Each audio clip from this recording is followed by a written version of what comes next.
Well, this is my Sheldon WM-70-P. It's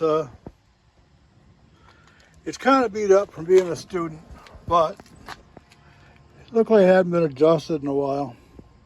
But this is what I got up here, right there. And down here we got more, but it's worn, but it's what it is.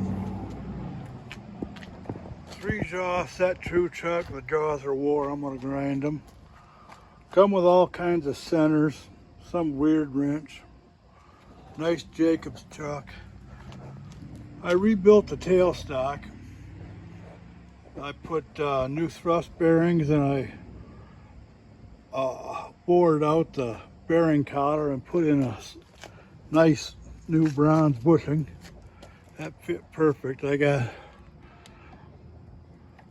some play, but not bad. Plenty of quill left. Real nice taper attachment.